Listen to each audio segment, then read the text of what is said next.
وكفى وسلام على حبيبه المصطفى أما بعد فأعوذ بالله من الشيطان الرجيم بسم الله الرحمن الرحيم إن الله وملائكته يصلون على النبي يا أيها الذين آمنوا صلوا عليه وسلموا تسليما اللهم صل على سيدنا محمد معدن الجود والكرم وآله وأصحابه الكرام وابنه الكريم وبارك وسلم صلاة دائمة سرمدا أبدا بحمدی تعالیٰ و بکرم مصطفیٰ صلی اللہ تعالیٰ علیہ وسلم۔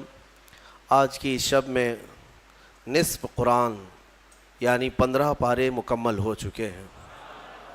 اللہ عز و جل بقیہ نصف کو صحیح تجوید سے تلاوت کرنے اور آپ سب کو سماعت کرنے کی توفیق عطا فرمائے۔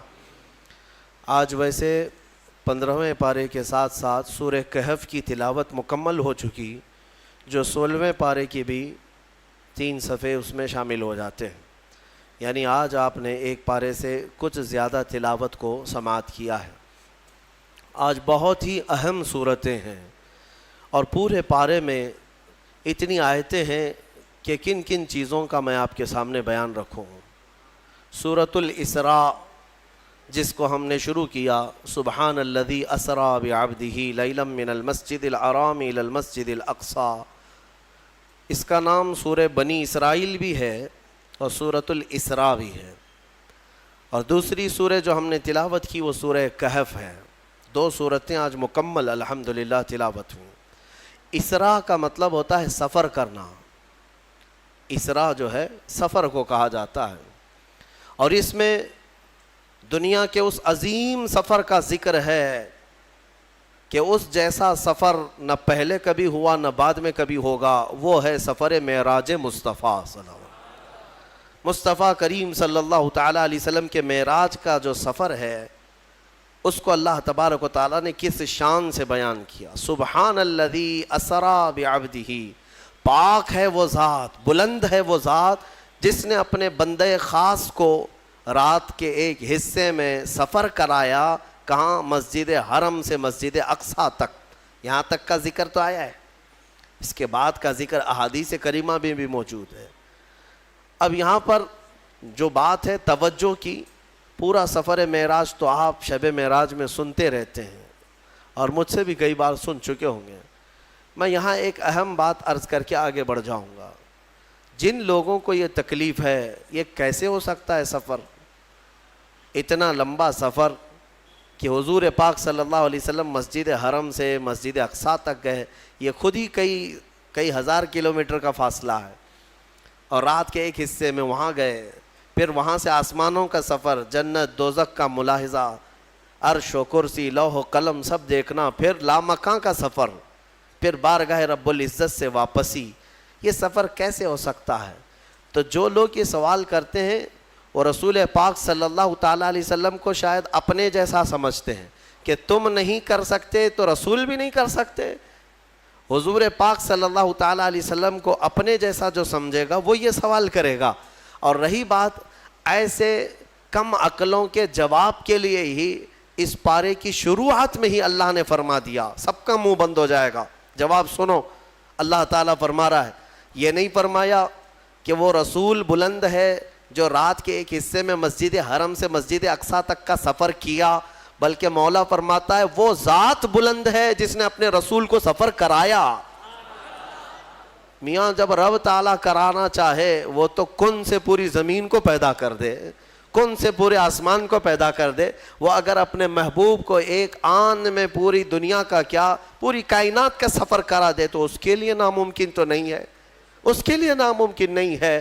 تو جن لوگوں کو یہ اعتراض ہے، یعنی مسلمان ہوتے ہوئے، نام کے مسلمان ہوتے ہوئے جن کو یہ اعتراض ہے، گویا کہ وہ اپنے رب ذوالجلال کی قدرت پر اعتراض کر رہے ہیں۔ رب تعالیٰ نے فرمایا کہ وہ بلند ہے ذات جس نے سفر کرایا ہے اپنے رسول کو، تو کرانے والا جب اللہ رب العزت ہو تو پھر سوال ہی نہیں پڑتا کہ حضور کتنے دیر میں گئے کتنی دیر میں آئے۔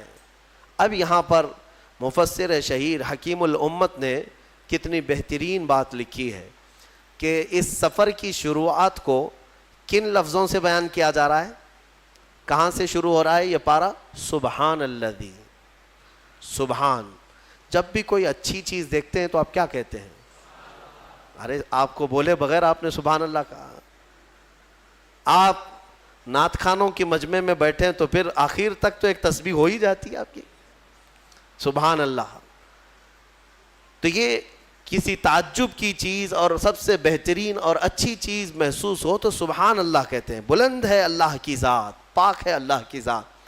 اس سفر کی شروعات سبحان سے ہو رہی ہے. اس کی وجہ بتاتے ہوئے ایک نفیس نقطہ بیان کرتے ہیں. ہوتا یہ ہے کہ جب ہمارے گھروں میں کوئی دولہا بنے, ہمارے بیٹے کی شادی ہو, آپ کے بیٹے کی شادی ہو, تو جب دولہا بنایا جاتا ہے تو گھر میں اس کو سجایا جاتا ہے, جوڑا پہنایا جاتا ہے, پھر اس کو صحرا پہنائے, عمامہ پہنائے, اور اس کے بعد پھر اس کو گھوڑے پر سوار کرتے ہیں. اور جیسی ہی دولہا گھوڑے پر سوار ہو کہ گھوڑی پر سوار ہو یا اب کے زمانے میں کار میں سوار ہو, جب بارات کے لیے جا رہا ہو, بارات اس کی جا رہی ہو اپنے نکاح خانے کی طرف, تب جیسی ہی دولہا سوار ہوتا ہے تو گھر کے جو بڑے ہوتے ہیں نا, ماں باپ بھائی بہن یا جو بھی گھر میں بڑے ہوں, وہ آتے ہیں صدقہ اتارتے ہیں, جانے سے پہلے صدقہ اتارتے ہیں. اور لوگوں سے یہ کہا جاتا ہے کہ سبحان اللہ کہو, ماشاء اللہ کہو, نظر نہ لگے. دولہے کو کیا کہا جاتا ہے, جب پورا مکمل سج جائے تو ماں باپ رشتہ دار جو قریبی ہوتے ہیں وہ کہتے ہیں دولہا کیا خوب لگ رہا ہے میرا بیٹا, سبحان اللہ, میرا بیٹا بڑا عمدہ دولہا لگ رہا ہے, سبحان اللہ. تو حکیم الامت فرماتے ہیں وہ رات یاد کرو جب معراج کی تھی. اللہ رب العزت نے جبرائیل امین کو بھیجا اپنے حبیب کو بلانے کے لیے. رسول پاک صلی اللہ تعالیٰ علیہ وسلم کو وہ رات کے وقت آئے, بیدار کیے اور مسجد حرم میں لے گئے, اور وہاں زمزم سے غسل فرمایا, اور وہاں سواری کھڑی تھی براق. براق سواری پر میرے آقا صلی اللہ علیہ وسلم کو سوار کرایا گیا. اب جانا ہے بیت المقدس, جہاں 1,24,000 باراتی کی شکل میں انبیاء اکرام دولہے کے انتظار میں ہیں. دولہے کے انتظار میں ہیں انبیاء کرام علیہ السلام کہ وہ حسین دولہا آئے گا اور ہماری امامت کرے گا. تو اب یہ پوری کائنات کا حسین دولہا جب براق کی سواری پر سوار ہوتا ہے, وہاں کون تھا؟ یہ آمینہ کا در یتیم. جب براق پر سوار ہوا ہے تو ماں بھی نہیں ہے, کیونکہ ماں بچپن میں انتقال کر چکی. باپ بھی نہیں ہے, باپ پیدا ہونے سے پہلے انتقال کر چکے. دادا نہیں ہے, وہاں کوئی عظیم رشتہ دار نہیں ہے. جبرائیل امین نے سوار کیا براق پر, اور جب جانے کی باری ہوئی مولا نے فرمایا دنیا کے دولہوں کو ان کے گھر والے سبحان اللہ کہتے ہیں, میرا محبوب دولہا بنا ہے تو خود خالق کائنات کہتا ہے سبحان الذی اسریٰ بعبدہ, سبحان الذی اسریٰ بعبدہ. پاک ہے وہ ذات جس نے اپنے بندے کو سفر کرایا. اب اندازہ کرو ہمارے اور تمہارے لیے گھر کے ماں باپ اور چچے چچیاں سبحان اللہ کہیں, اور میرا محبوب وہ ہے جس کی سواری پر خود خالق کائنات سبحان کہے, اللہ خود سبحان کہے. عزیزان گرامی وقار, اس سفر کو جتنا بھی بیان کیا جائے وہ کم ہے. ہم بیان صرف اس لیے کرتے ہیں کہ ہمارے بچوں میں یہ سفر منتقل ہوتا رہے, اس لیے کہ بعد میں انٹرنیٹ کے بچے یہ انکار نہ کرنے لگ جائیں, کیونکہ انٹرنیٹ کے زمانے میں لوگوں کا ایسا لگتا ہے ٹائی سوٹ بوٹ والے ہی سارا دین لے کر کے آئے ہیں, باقی اولیاء کیا لے کر کے آئے ہیں. اب کے زمانے میں ایسی ہو رہا ہے. اسی لیے میرے عزیزوں, ہم اپنے ممبروں سے رسول پاک کے تمام معجزات بیان کرتے رہیں گے, انشاءاللہ ہماری نسلوں میں یہ منتقل ہوتے بھی رہے گا. حضور اکرم صلی اللہ تعالیٰ علیہ وسلم, اور ایک عقیدہ لے کر کے جائیے آپ, معراج جو ہوئی ہے نا حضور کی, کچھ جماعتیں آج بھی ہیں وہ کہتی ہیں ہم معراج کا انکار نہیں کرتے, لیکن وہ حضور کے خواب میں ہوا تھا سفر. ارے خواب میں چیز ہو تو اتنا بیان کرنے کی ضرورت ہی کیا ہے؟ خواب میں کوئی اگر اتنا لمبا سفر دیکھا ہو تو یہ کوئی بہت تعجب کی بات ہے کیا؟ خواب میں آپ کل رات سو کر کے امریکہ پہنچ سکتے ہیں, انگلینڈ بھی پہنچ گئے, اور پھر صبح اٹھ کر کے کہے میں رات کو امریکہ میں تھا, پھر وہاں سے انگلینڈ گیا, پھر وہاں سے سعودی گیا, پھر اس کے بعد ممبئی آ گیا اور صبح یہیں مسجد میں تھا. تو تعجب تو کسی کو نہیں ہوگا, سننے والا بھی کہے گا صحیح بات ہے, ہو سکتا ہے 7 ملکوں پہ بھی جا کے آ سکتا ہے ایک نیند میں. لیکن حضور پاک صلی اللہ تعالیٰ علیہ وسلم جب مکہ والوں کے سامنے بیان کر رہے تھے معراج کا سفر، تو کیا سارے مکہ والوں نے قبول کر لیا تھا؟ سفر کو مان لیا تھا؟ نہیں مانا۔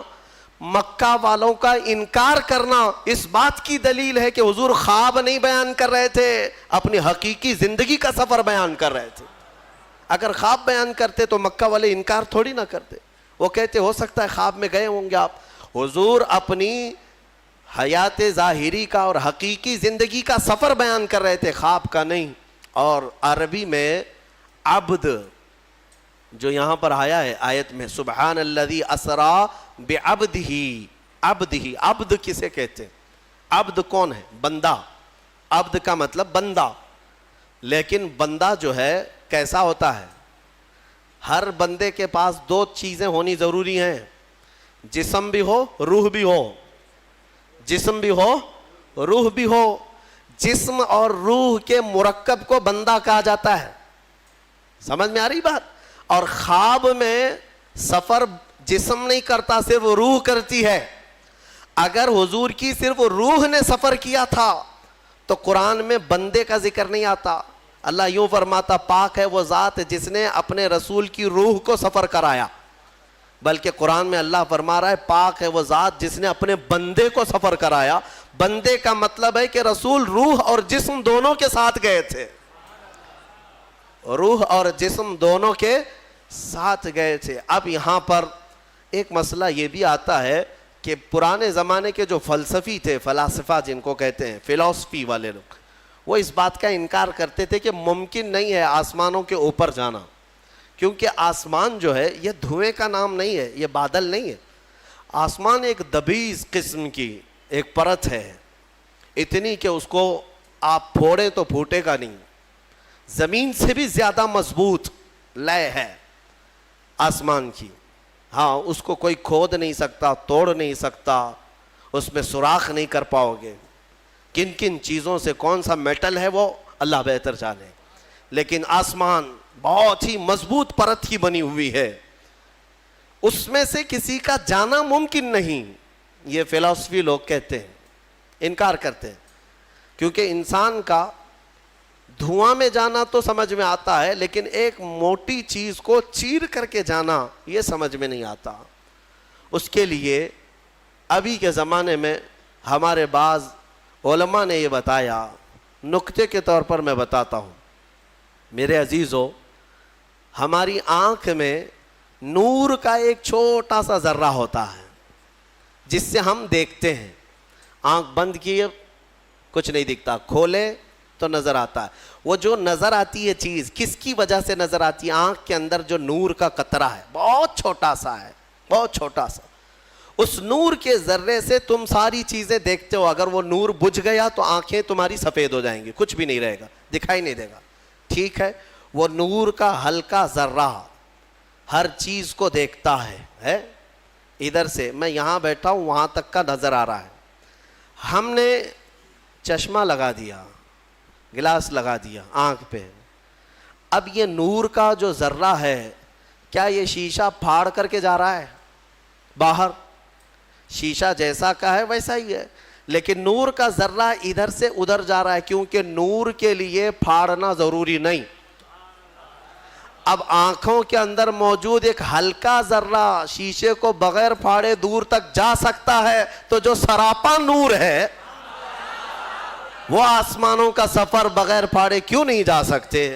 ہاں، لیکن ساتھ میں روایتیں ہیں کہ آسمانوں کے دروازے ہیں جو میرے مصطفیٰ کریم کے لیے اس رات کھولے گئے تھے۔ عزیزان گرامی، رسول کریم صلی اللہ تعالیٰ علیہ وسلم کے سفر کے بارے میں زیادہ الجھنوں کے شکار ہونے والے گمراہ ہو جاتے ہیں، کیونکہ وہ رسول کا معجزہ ہے، میرے آقا کا معجزہ ہے۔ بہت زیادہ سمجھنے کی کوشش کرنے کے لیے لوگ پتہ نہیں کیا کیا ادھر ادھر کی تک بندیاں لاتے ہیں۔ میں اعلیٰ حضرت کا ایک شعر پڑھ دیتا ہوں جس میں پورا سفر معراج تمہیں سمجھ میں آ جائے۔ حضور پاک صلی اللہ تعالیٰ علیہ وسلم کا سارا سفر اگر سمجھنا ہے تو ایک شعر، اس شعر سے پہلے یہ بھی سننا ہوگا۔ فرماتے ہیں وہ سرور کشور رسالت جو عرش پر جلوہ گر ہوئے تھے، نئے نرالے طرب کے ساما عرب کے مہمان کے لیے تھے، اور اعلیٰ حضرت فرماتے ہیں اسی قصیدہ معراج میں، یہ جو قصیدہ لکھا ہے اعلیٰ حضرت نے، یہ تقریباً 68 اشعار ہیں اس میں۔ کتنے ہیں؟ اچھا یہ بھی میں بتا دوں، ایک مولانا آئے تھے اعلیٰ حضرت کے پاس، محسن کاکوروی صاحب، وہ معراج کا قصیدہ لکھ کر کے لائے تھے، اعلیٰ حضرت سے چیک کروانے آئے تھے، اور انہوں نے جو لکھا تھا اس میں کاشی، متھرا، گنگا جل سب کا ذکر تھا، کیونکہ شاعر جو ہے اشاروں میں بات کرتے ہیں۔ کاشی کا مطلب وہ جگہ نہیں، ایک پوتر جگہ کو انہوں نے اس سے مراد لیا۔ اشعار وہ لکھ کر کے لائے تھے اعلیٰ حضرت کے پاس، ظہر کے بعد وہ آئے اور لے کر کے وہ سنانے کے لیے بیٹھے، تو کچھ ہی اشعار اعلیٰ حضرت نے سنے تھے ابھی، تو اعلیٰ حضرت نے رکھ لیا۔ عصر کی اذان ہو گئی، عصر کی اذان ہو گئی، کہا مولانا رکھ دیجئے، نماز کے بعد دیکھیں گے، اذان ہو گئی ہے۔ تو اذان کے لیے اٹھ کر چلے گئے، سنتیں پڑھی اور فرض کا انتظار کرتے کرتے قصیدہ معراج اعلیٰ حضرت مسجد میں بیٹھ کر کے ہی ترتیب دینے لگے، اور اس کے بعد عصر کی جماعت ہو گئی۔ عصر کی نماز کے بعد آئے، کاکوروی صاحب سے کہا آپ کا رکھیے اور یہ میرا پڑھیے، تو انہوں نے اٹھایا، کہا پڑھتے رہے، ایک شعر، 2 شعر، 3 شعر، 4 شعر، میرے عزیزو 200 سے زیادہ الفاظ اس میں موجود، 68 اشعار صرف عصر کی سنت اور فرض کے بیچ میں لکھ کر کے پورے قصیدہ معراج کو بیان کر دیا۔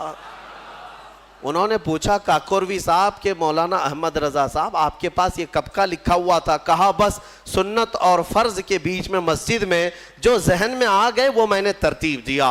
ارے جو ذہن میں آ گئے ان کا حال یہ ہے کہ اچھوں کو آج پڑھنا نہیں آتا۔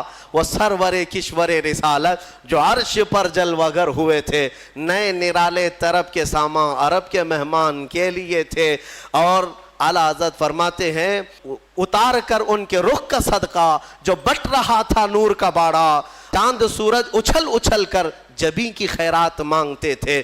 یعنی اس دن اللہ تبارک و تعالیٰ اپنے حبیب کا جو صدقہ بانٹ رہا تھا اس میں چاند سورج بھی اچھل اچھل کر مانگ رہے تھے کہ حضور کے جبین سے جو نکلا ہوا صدقہ ہے مولا وہ ہمیں عطا کر دے۔ اور پھر فرماتے ہیں وہی تو اب تک چھلک رہا ہے، وہی تو جوبن ٹپک رہا ہے، نہانے میں جو گرا تھا پانی کٹورے تاروں نے بھر لیے تھے۔ نہانے میں جو گرا تھا پانی کٹورے تاروں نے بھر لیے تھے۔ اب یہ قصیدہ بڑا لمبا ہے، میں جو کہنے جا رہا تھا وہ ایک ہی شعر میں سارا معراج کا سفر سمجھ میں آ جائے گا۔ اعلیٰ حضرت فرماتے ہیں وہی ہے اول، وہی ہے آخر، وہی ہے ظاہر، وہی ہے باطن۔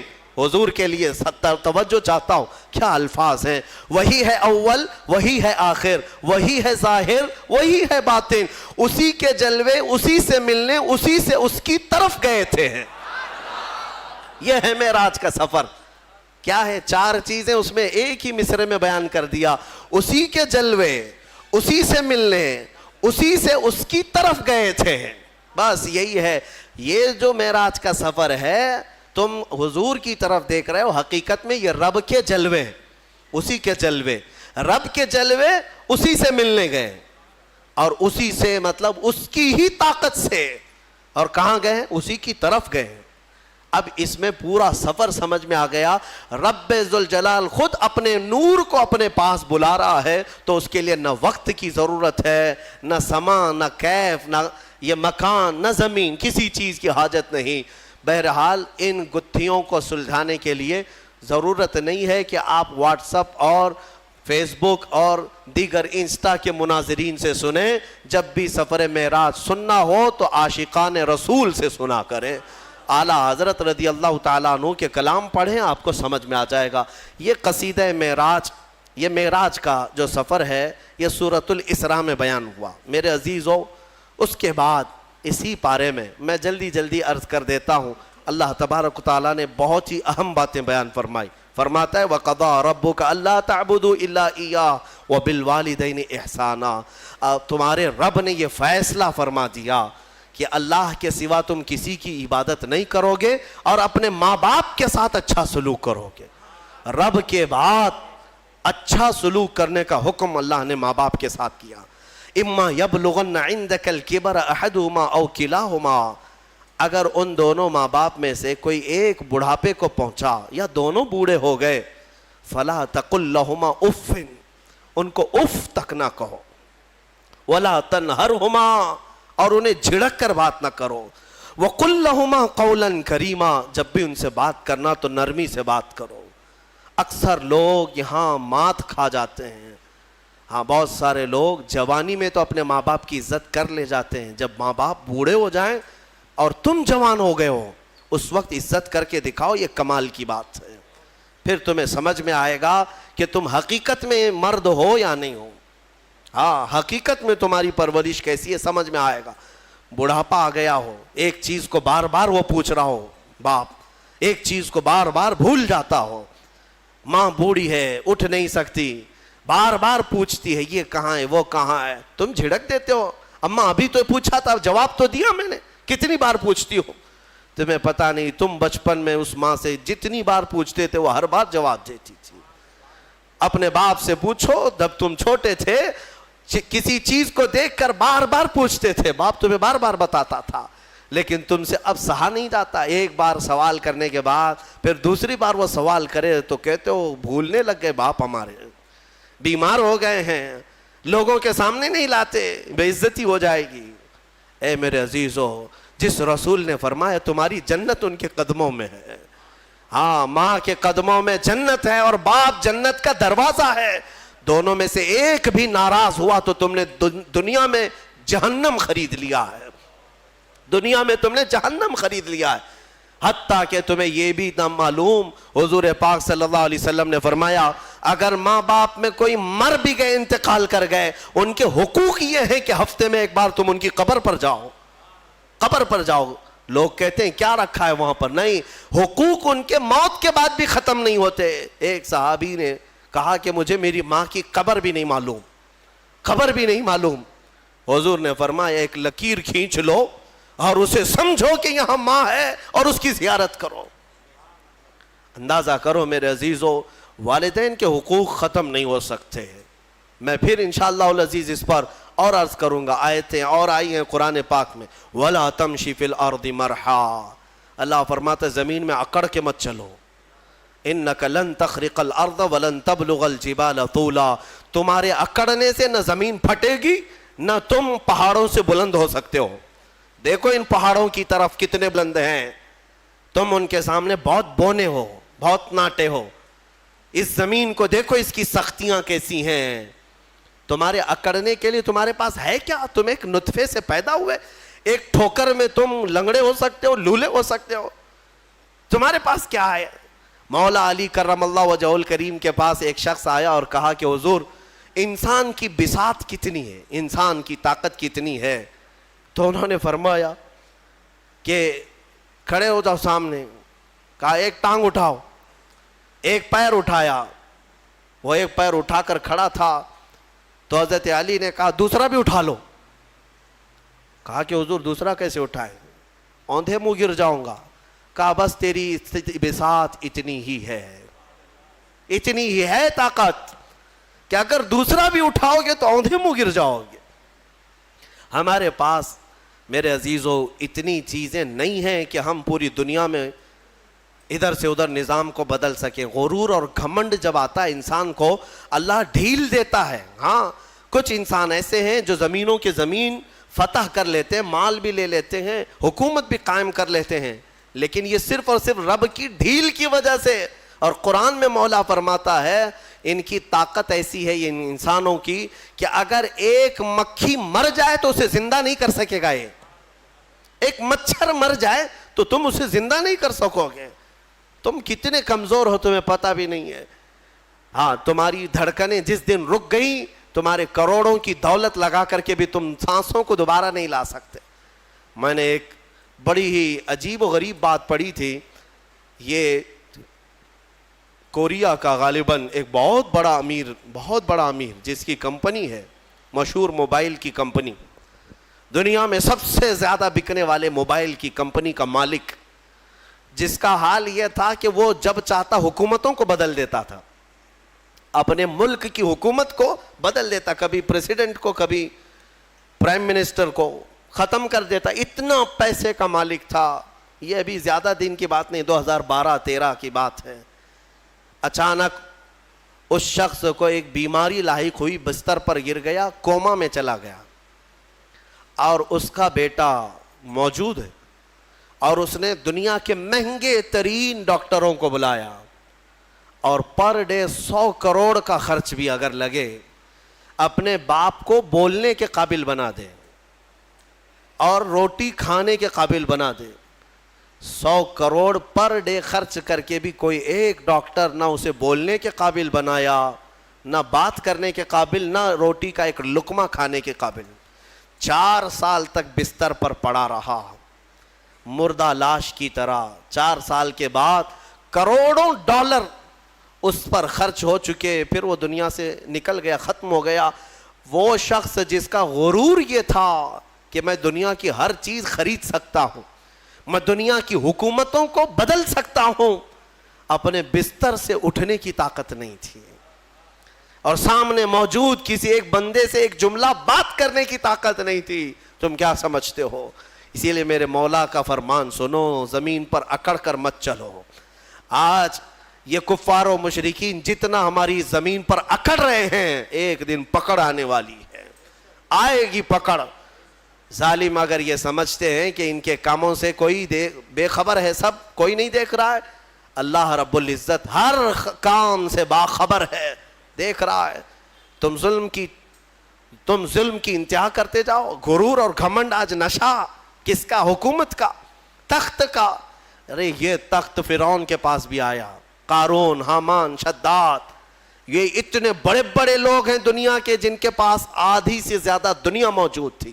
تمہارے پاس ابھی کچھ بھی نہیں ہے, تمہارے پاس ابھی کچھ بھی نہیں. ان لوگوں کے پاس اتنا سونا تھا کہ وہ جنتیں بنانے پر لگ گئے تھے دنیا میں. ایک اینٹ سونے کی, ایک اینٹ چاندی کی رکھ کر کے محلات بنا رہے تھے. تمہارے پاس ابھی کچھ نہیں آیا, اور رب ذوالجلال نے ان ظالموں کو مچھروں سے, پانیوں سے, ہواؤں سے ہلاک کیا ہے. اور آج یہ آتنک مچانے والے یہ سمجھتے ہیں کہ ہم جہاں چاہیں آگ لگا دیں گے, ہم جتنوں کو چاہیں گے مار دیں گے. تم اپنے ظلم کے کاموں کو جاری رکھو, انشاءاللہ العزیز وہ دن یاد رکھنا کہ ہمارے بزرگوں نے فرمایا کہ اگر تم فرعون ہو تو موسیٰ بھی ضرور آئے گا. اگر تم نمرود ہو تو مچھر بھی تمہاری ہلاکت کے لیے آئے گا. اللہ رب العزت غرور کرنے والوں کو دنیا میں بھی سزا دیتا ہے, اور آخرت کے متعلق حکم ہے کہ ان کو چونٹیوں کی طرح بنایا جائے گا, چونٹیوں کی طرح. اور حکم ہوگا کہ اے اہل محشر, ان کو روندو اپنے پاؤں سے, روندو اپنے پاؤں سے. جو گھمنڈ کرتے تھے دنیا میں, غرور کرتے تھے, اور انہیں پاؤں سے لوگ روند رہے ہوں گے, وہ چھوٹی چھوٹے ہو چکے ہوں گے. اور رب تبارک و تعالیٰ ان سے فرمائے گا یہ وہ لوگ ہیں دنیا میں جو اکڑتے تھے, گھمنڈ کرتے تھے, غرور کرتے تھے, اور انہیں ایسا لگتا تھا کہ ساری طاقت ان کے پاس ہے. میرے عزیزو, آپ سے بھی میں یہی کہوں گا, عاجزی اختیار کرو. تواضع انکساری اچھی چیز ہے, اور کیسے پتہ چلے, بڑھ کر کے سلام کیا کرو, چاہے چھوٹا ہو بڑا ہو. تمہارے دل میں کبر نہ آئے, غرور نہ آئے. ہر ایک کو اہمیت دیا کرو, اچھا کپڑے پہننے والا ہو کہ تنگ کپڑے پہننے والا ہو, غریب ہو کہ امیر ہو, فقیر ہو کہ غنی ہو, آپ اسے سلام میں پہل کریں, اسے مصافحہ کریں. حضرت ابو بکر صدیق رضی اللہ تعالیٰ عنہ کا حال یہ تھا کہ کوڑ کی بیماری والا, کوڑ کی بیماری جس سے لوگ بھاگتے ہیں, وہ بھی اگر آتا تو حضرت ابو بکر صدیق دسترخوان پہ اپنے بغل میں بٹھاتے تھے اور اپنے برتن سے کھلاتے تھے. یہ نہیں ہے, حالانکہ حدیث پاک میں بچنے کا حکم دیا گیا ہے, لیکن صرف اور صرف تواضع انکساری کے طور پر. تواضع اور انکساری انسان کو بلند بناتی ہے. اسی لیے حکیموں نے کہا ہے جس شاخ میں پھل ہوتے ہیں وہ جھکی رہتی ہے, پھل ہوں تو ٹہنی جھکی رہتی ہے, اور جس شاخ میں پھل نہیں ہے تو اکڑی رہتی ہے, تنی رہتی ہے. اگر تمہارے اندر اخلاق اچھے ہیں تو جھکے رہو گے, اور اخلاق نہیں ہے تو اکڑے رہو گے. غرور و تکبر بغیر اخلاق والوں کے آتے ہیں. اور تفسیر میں آج جو اہم بات عرض کرنی تھی وہ سورۃ الکہف کی ہے. وقت لمبا ہو چکا، مختصر عرض کر دوں، سورہ کہف اس کی بڑی فضیلت آئی ہے، حدیث پاک میں ہے جو جمعہ کے دن سورہ کہف کی تلاوت کرے گا اللہ تعالیٰ اس کے گھر سے خانہ کعبہ تک ایک نور کا راستہ پیدا فرمائے گا۔ اور ایک حدیث میں ہے اس جمعہ سے لے کر اگلے جمعہ تک جو کچھ بھی اس کی خطائیں ہیں اللہ معاف فرمائے گا۔ سورہ کہف کی تلاوت، 2 فائدے بتائے۔ تیسرا سنو، سورہ کہف کی شروع کی 10 آیتیں جسے یاد ہو گئیں، سورہ کہف کی شروع کی 10 آیتیں جسے یاد ہو گئیں، میرے آقا فرماتے ہیں دنیا کا سب سے بڑا فتنہ دجال، اللہ اس سے بھی اسے محفوظ رکھے گا۔ دجال کے فتنے سے محفوظ رہنے کے لیے سورہ کہف کی تلاوت ہر جمعہ کیا کرو، گھروں میں یا تو پھر کسی کی اچھی قرأت میں سنا کرو، تاکہ دونوں ثواب برابر ہیں، تلاوت کرنے کے اور سننے کے ثواب ہے۔ کہف ایک غار کا ذکر ہے جس میں اللہ تعالیٰ نے چند ایمان والوں کی فضیلت بیان کی ہے۔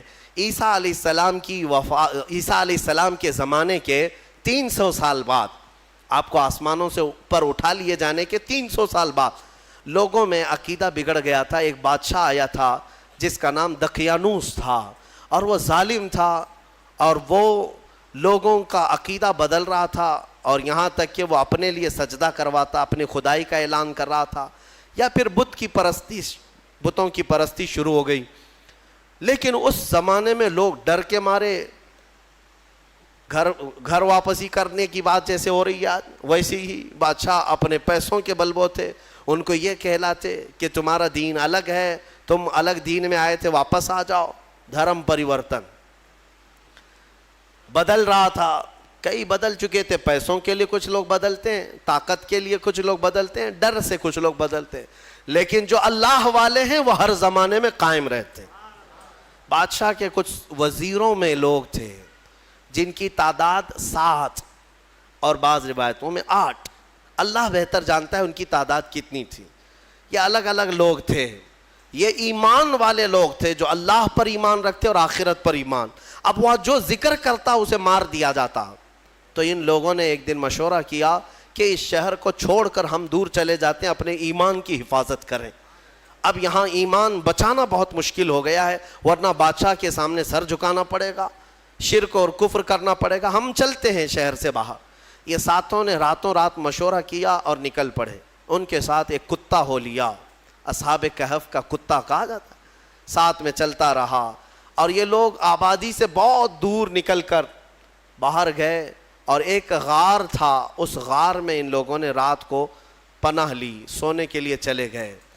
اور وہاں پر جب سونے کے لیے وہ لوگ گئے تو اللہ تعالیٰ فرماتا ہے فَضَرَبْنَا عَلَىٰ آذَانِهِمْ فِي الْكَهْفِ سِنِينَ عَدَدًا، ہم نے ان کے کانوں پر سالوں تک کے لیے نیند کو طاری کر دیا، سلا دیا ان کو رب تعالیٰ۔ وہ ایسی گہری نیند میں سو گئے کہ پھر اٹھے نہیں، دن گزرتے چلے گئے۔ بادشاہ کو کسی نے خبر کر دی کہ تیرے دربار کے یہ وزیر بھاگے ہیں۔ بادشاہ نے ڈھونڈنے کا حکم دیا، اور ڈھونڈتے ڈھونڈتے ان کے پیروں کے نشان سے وہاں غار تک لوگ پہنچ گئے۔ بادشاہ سے کسی ایک شخص نے کہا اس غار کے اندر یہ لوگ سو رہے ہیں۔ تو بادشاہ نے کہا ان کی سزا یہ ہے کہ اس غار کو اچھی طرح سے دیوار لگا کر بند کر دو، یہی ان کی قبر بن گئی، یہ کبھی باہر نہ آ سکے، ان کی سزا یہی ہے۔ دیوار تعمیر کر دی گئی اور غار کا منہ سب بند کر دیا گیا، وہ نکل نہیں سکتے تھے۔ اندر جیسی وہ لوگ سو گئے، بادشاہ سزا دے کر چلا گیا۔ وہاں ایک چرواہا تھا، اس نے ان کا پورا واقعہ دیوار پر لکھ دیا، یہ کون لوگ تھے، ان کا نام کیا تھا، یہ کیوں اپنے شہر سے نکلے تھے، لکھ کر کے رکھ دیا۔ زمانے بدلتے گئے، مہینے، سال، اس کے بعد صدیاں، 300 سال گزر گئے، 300 سال گزر گئے تقریباً۔ 300 سال کے بعد اللہ تبارک و تعالیٰ نے دوبارہ انہیں اٹھایا۔ وہ جب اٹھے تو آپس میں ایک دوسرے کو دیکھنے لگے، پوچھنے لگے کتنی دیر ہو گئی سو کر کے۔ کسی نے کہا ہم رات کو آئے تھے صبح ہو گئی ہے، کسی نے کہا صبح آئے تھے دوپہر ہوئی۔ اب اسی سے آپ اندازہ لگا لیں کہ رب تبارک و تعالیٰ صدیوں کو چاہے تو منٹوں میں گھیر سکتا ہے۔ جب اصحاب کہف کے ایمان والوں کے لیے 300 سال آدھے دن کے برابر لگ رہے ہوں تو میرے مصطفیٰ کے معراج کا سفر اگر وہ لاکھوں سال کا بھی ہو تو دنیا والوں کے لیے منٹوں کا کیوں نہیں لگ سکتا؟ یہ اللہ رب العزت جیسا چاہے وقت کو گھیر دے اور چھوٹے وقت کو چاہے تو طویل کر دے. ہاں اب اٹھے اور اس کے بعد ان لوگوں نے پھر آپس میں دیکھ کر نشانیاں بھی بدلی ہوئی تھیں, بال بڑے تھے, ناخن بہت بڑے ہو چکے تھے, سب تبدیلی تھی. تو پھر انہوں نے کہا خیر جیسا بھی ہے ایک صاحب کو بھیجو تاکہ کھانا لے آئے, بھوک لگی. تو ایک صاحب ان میں جو تھے ان کو کہا کہ چھپ کر کے جانا, کہیں بادشاہ کے کارندے دیکھ نہ لیں ورنہ وہ ہمیں پکڑ لیں گے تو پھر اپنے دین میں واپس لے جائیں گے یا تو پھر ہمیں ہلاک کر دیں گے. یرجموکم او یعیدوکم فی ملتہم, وہ اپنی دین میں ہمیں واپس لے جائیں گے, سنبھل کر جانا. پھر ایک صاحب نکلے پیسے لے کر کے, بازار میں گئے کھانا لینے کے لیے, کھانا خریدا اور پیسے دیا. ارے 300 سال پہلے کا سکہ تھا, کتنی بادشاہتیں آئی گئی. دکان والے نے دیکھا اور کہا یہ کیا دے رہے ہو؟ کہا پیسہ دے رہے ہیں. کہا یہ پیسے کہاں سے تمہیں ملے؟ کہا یہ ہمارے اپنے پیسے ہیں. دکان والے کو شک ہوا کہ اس کو شاید پرانا کوئی خزانہ ہاتھ لگا ہوگا, کیونکہ سونے کے سکے ہوتے تھے پہلے, چاندی کے سونے کے سکے, یہی کرنسی ہوتی تھی. یہ نوٹوں کی, یہ یہودیوں کی کرنسی جس کو آج ہم استعمال کر رہے ہیں. اصل جو کرنسی تھی وہ سونے اور چاندی کی ہوا کرتی. تو پھر دکان والے نے اس صاحب کو جو اصحاب کہف میں ہیں دکان پر ہی کھڑا کیا اور اندر سے جا کر کے بادشاہ کی پولیس کو خبر کر دیا. اس وقت جو بادشاہ تھا اس کا نام بیدروس تھا, وہ ایمان والا تھا اور وہ اللہ کی بارگاہ میں دعا کر رہا تھا. روز دعا کرتا تھا کہ اے مولا میری قوم گمراہ ہو رہی ہے, یا آخرت پر یقین نہیں کر رہی ہے, مرنے کے بعد دوبارہ زندہ ہونے پر یقین نہیں کر رہی ہے, تو کوئی ایسی نشانی دکھا دے کہ ان کا عقیدہ مضبوط ہو جائے. ہاں, بادشاہ کی دعا پر اللہ تبارک و تعالیٰ نے دوبارہ ان کو زندہ کیا ہے. تو بیدروس کے پاس جب یہ خبر پہنچی کہ ایسا ایسا ایک شخص آیا ہے جو پرانے زمانے کے سکے لے آیا ہے, تو بادشاہ نے اپنی فوج کو ساتھ کر دیا کہ جاؤ اس شخص کے ساتھ, یہ کہاں سے آیا. جب یہ کھانا لینے آئے ہوئے صاحب نکل کر کے واپس پوری فوج کے ساتھ غار آ رہے تھے, تو اصحاب کہف نے کہا ہمارا ساتھی پکڑا گیا اور بادشاہ کی فوج آ رہی ہے ہمیں گرفتار کرنے. لیکن جو آئے وہ لوگ, ان لوگوں کو دیکھا تو سارے لوگوں نے اللہ کی بارگاہ میں سجدہ ریز ہو گئے. کہا اصحاب کہف کے بارے میں ان لوگوں نے سن رکھا تھا کہ کچھ لوگ ایسے تھے جو بادشاہ سے اپنا ایمان بچا کر چلے گئے تھے اور غار ان کے لیے قبر بنا دی گئی تھی, اور آج غار کھلا ہے اور اس میں یہ لوگ زندہ سلامت بیٹھے ہوئے 300 سال کے بعد زندہ سلامت بیٹھے. تو بادشاہ نے اپنی پوری قوم کو بلایا اور کہا کہ دیکھو وہ رب قدیر 300 سال کے بعد جب کسی کو بیدار کر سکتا ہے تو ہر انسان کو موت کے بعد دوبارہ زندہ ضرور فرمائے گا. عقیدہ آخرت کو زندہ کیا. اب اصحاب کہف دوبارہ اپنی غار میں گئے, کھانے ہونے کا مسئلہ تو ختم, اور دوبارہ ان کو نیند لگ گئی. اللہ نے پھر ان کو گہری نیند میں سلا دیا. جیسی ہی وہ سو گئے تو اصحاب کہف کا کتا بھی اسی طرح زندہ ہوا, اسی طرح پھر سویا. اب جو بیدروس تھا اس نے دیوار پھر سے بنا دی اور ان کا پورا واقعہ لکھا اور وہاں ایک مسجد بنائی, اور مسجد بنا کر وہ ڈیٹ, وہ جو دن تھا جس دن وہ اٹھے تھے, اس دن کو یادگار کے طور پر سارے لوگوں کو اعلان کیا کہ سال میں جب یہ دن آئے گا سب یہاں جمع ہوں گے اور اللہ کی عبادت کریں گے. اسی سے تو عرس کی شرعی حیثیت بھی ثابت ہوتی ہے. اولیاء اکرام کے عرس ہم جو مناتے ہیں قرآن پاک میں موجود ہے. اصحاب کہف جس دن سوئے جس دن اٹھے وہ تاریخ لکھ دی گئی. بہرحال اب اصحاب کہف کو دوبارہ جب اندر رکھا گیا تھا تو سونے کے تابوت بنائے تھے بادشاہ نے. یہ بیدروس نے سونے کے جنازے تابوت بنا کر اس میں ان کو لٹایا اور اندر رکھا. ایک ہی دن کے بعد وہ بادشاہ کے خواب میں آئے اور کہنے لگے کہ ہم دنیا سے بھاگ کر کے یہاں آئے اور تو دنیا ہمارے پاس لایا ہے, فوراً ہمیں اس سونے اور چاندی سے الگ کر. پھر دوبارہ ان کا غار کھولا گیا, پھر وہ سونے کے تابوت سے انہیں نکالا گیا اور پھر صاف مٹی میں انہیں سلایا گیا. یعنی میرے عزیزو اندازہ کرو ان 7 لوگوں کے بارے میں کہیں قرآن میں یہ نہیں ہے کہ وہ نبی ہیں، وہ شہید ہیں، وہ صدیق ہیں، نہیں، بلکہ مولا فرماتا ہے وہ 7 نوجوان تھے جنہوں نے اپنا ایمان بادشاہ سے بچا کر اللہ پر یقین کر کے غار میں پناہ لی، تو اللہ نے ان کا تصرف اور طاقت اتنی عطا کی کہ ان کی سونے کے بعد بھی وہ جس کے خواب میں جائیں چلے جائیں اور 300 سال بعد جب چاہیں بیدار ہو جائیں۔ اب جن کے بارے میں صاف ثابت ہے کہ امت مصطفیٰ کی یہ اولیاء ہیں، صدیق ہیں، شہید ہیں، تو کیا وہ اپنی قبروں میں زندہ نہیں ہو سکتے؟ اور اگر صدیق شہید زندہ ہیں تو میرا مصطفیٰ بھی اپنی قبر میں زندہ ہے۔ رسول پاک صلی اللہ علیہ وسلم کی زندگی پاک کو کیا سمجھ سکتے؟ اصحاب کہف کا یہ جو واقعہ ہے یہ قرآن پاک میں بیان کیا گیا۔ عزیزان گرامی، اب بھی اصحاب کہف اپنی غار میں سو رہے ہیں، اب بھی سو رہے ہیں، یہاں تک کہ حدیث میں ہے ہر عاشورہ کی محرم کی تاریخ کو، یعنی 10ویں محرم کو وہ کروٹ بھی بدلتے ہیں، اور قرآن یہ کہتا ہے کہ سورج بھی ان کے اوپر سے جاتا ہے۔ وہ غار ایسی کیفیت میں، لوکیشن ایسا ہے اس غار کا کہ سورج جب جاتا ہے تو بیچ دوپہر کے وقت آتا ہے تو سورج اس طرف کو ہو جاتا ہے ڈھلنے کے وقت، گرمیوں میں اس طرف، ٹھنڈیوں میں اس طرف۔ اور مولا تعالیٰ قرآن میں فرماتا ہے کہ اللہ تعالیٰ نے ہر موسم کی سختی سے ان کو محفوظ رکھا ہے۔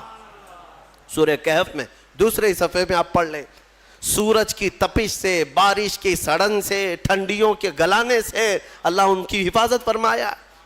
اور پھر فرماتا ہے وَتَحْسَبُهُمْ أَيْقَاظًا وَهُمْ رُقُودٌ، تم اگر ان کو دیکھو گے، اللہ فرماتا ہے، تو تمہیں وہ جاگتے ہوئے نظر آئیں گے۔ تَحْسَبُهُمْ أَيْقَاظًا وَهُمْ رُقُودٌ، جبکہ وہ سو رہے ہیں۔ وَنُقَلِّبُهُمْ ذَاتَ الْيَمِينِ وَذَاتَ الشِّمَالِ، اللہ فرماتا ہے ہم ان کو کبھی دائیں جانب کروٹ دیتے ہیں، کبھی بائیں جانب کروٹ دیتے ہیں۔ اور اتنا ہی نہیں، وَقَلْبُهُمْ بَاسِطٌ ذِرَاعَيْهِ بِالْوَسِيطِ، اللہ فرماتا ہے اور ان کا کتا پالتی مار کر ان کے قریب میں بیٹھا ہوا ہے، یعنی چاروں پیر جیسے کتا کسی کی نگرانی میں بیٹھتا ہے۔ قرآن کہہ رہا ہے ان کا کتا چاروں پیر پھیلائے ہوئے ان کے پاس بیٹھا ہوا ہے۔ کتے کے بارے میں قرآن میں آیا جس کا نام بھی قطمیر، وہ کتا ابھی بھی بیٹھا ہوا ہے غار میں۔ اور رب تعالیٰ یہ بھی فرماتا ہے تم انہیں دیکھ نہیں سکو گے، اگر دیکھنے کی کوشش کرو گے لَوَلَّيْتَ مِنْهُمْ فِرَارًا وَلَمُلِئْتَ مِنْهُمْ رُعْبًا، تم پیٹ پھیر کر بھاگ جاؤ گے، ایسا رعب ہم طاری کریں گے، رعب طاری ہو جائے گا، کوئی دیکھ نہیں سکے گا وہ کس کیفیت میں ہے۔ اللہ ان کی حفاظت کر رہا ہے۔ اب میں اس پورے سورہ کہف کے بعد اخیر میں ایک جملہ ضرور کہنا چاہوں گا۔ عزیزان گرامی، اصحاب کہف ایمان والے تھے، ایمان والے تھے اور اللہ تعالیٰ کے محبوب بندے تھے، لیکن کتا کون سے ایمان والا ہے؟ کتا کون ہے؟ کتا تو ایک جانور ہے، اور اس کے بارے میں حدیث میں آیا ہے سارے جانور قیامت کے دن ختم کر دیا جائیں گے، وہ معدوم کر دیا جائیں گے، ان کا وجود ختم کر دیا جائے گا، لیکن کچھ جانوروں کا ذکر میرے آقا نے حدیث میں فرمایا وہ جنت میں بھی جائیں گے۔ ان جانوروں میں اصحاب کہف کا کتا بھی ان کے ساتھ جنت میں جائے گا، اصحاب کہف کا کتا جنت میں جائے گا۔ اب مجھے یہ توجہ چاہتا ہوں، اصحاب کہف کا کتا جنت میں کیوں جائے گا؟ اس لیے میرے عزیزو ہے کتا، لیکن تھا اللہ والوں کے ساتھ۔ تھا کس کے ساتھ؟ اللہ والوں کے ساتھ تھا۔ اسی لیے کہتے ہیں اولیاء اکرام کے دامن سے جو چیز لگ جاتی ہے وہ بھی نسبت سے بڑی محترم ہو جاتی ہے۔ اصحاب کہف کا کتا اگر ان کے قریب ہو کر جنت میں جا سکتا ہے تو ہم غوث کے دیوانے ہو کر کیوں نہیں جا سکتے؟ اسی لیے بریلی کے امام نے گنگنایا بھی تو یوں گنگنایا، یا غوث تجھ سے در، در سے سگ، اور سگ سے ہے مجھ کو نسبت، میری گردن میں بھی ہے دور کا ڈورا تیرا۔ اس نشانی کے جو سگ ہیں، سگ کہتے ہیں کتے کو، اعلیٰ حضرت کیا کہتے ہیں؟ غوث تم سے دربار کو نسبت ہے، تمہارے دربار سے تمہارے کتے کو نسبت ہے، اور تمہارے کتے سے مجھے نسبت ہے، اور میری گردن میں بھی ہے دور کا ڈورا تیرا۔ اور جن کتوں کے گلے میں پٹا ہوتا ہے اسے میونسپلٹی والے نہیں پکڑتے، ہاں کیوں؟ اس لیے کہ کسی کا پالا ہوا ہے، کوئی ہاتھ نہیں لگاتا۔ اعلیٰ حضرت فرماتے ہیں اس نشانی کے جو سگ ہیں نہیں مارے جاتے، یا غوث حشر تک میرے گلے میں رہے پٹا تیرا۔ اللہ تعالی ہم سب کو قادری پٹا عطا فرمائے۔ کیا دبے جس پہ حمایت کا ہو پنجہ تیرا، شیر کو خطرے میں لاتا نہیں کتا تیرا۔ ہم اسی بات پر فخر کرتے ہیں۔ اعلیٰ حضرت نے بھی فخر کرنا جو سکھایا ہے وہ اس پر ہے کہ میری قسمت کی قسم کھائیں سگان بغداد۔ اعلیٰ حضرت فرماتے ہیں بغداد کے کتے بھی اگر مجھے دیکھیں گے تو میری قسمت کی قسم کھائیں گے۔ کس بات پر؟ اعلیٰ حضرت فرماتے ہیں میری قسمت کی قسم کھائیں سگان بغداد، ہند میں رہ کے بھی دیتا رہوں گا پہرا تیرا۔ انشاءاللہ العزیز آخری سانس تک ہم مصطفیٰ کریم کی عزت اور ان کی ناموس کا پہرا دیتے رہیں گے، چاہے کفار کے چنگل میں ہی کیوں نہ رہیں، اس لیے کہ ہمیں پتہ ہے اگر ابو جہل کی مٹھی میں بھی کنکریاں جائیں تو مولا ان سے کلمہ طیبہ پڑھاتا ہے۔ اللہ رب العزت اگر آج ہمیں ظالموں کے چنگل میں رکھا ہے تو زبان تو مولا کی قدرت میں ہے، جب تک وہ چاہے اپنے مصطفیٰ کے گن گانے کی توفیق عطا کرتا رہے گا۔ وآخر دعوانا الحمدللہ رب العالمین۔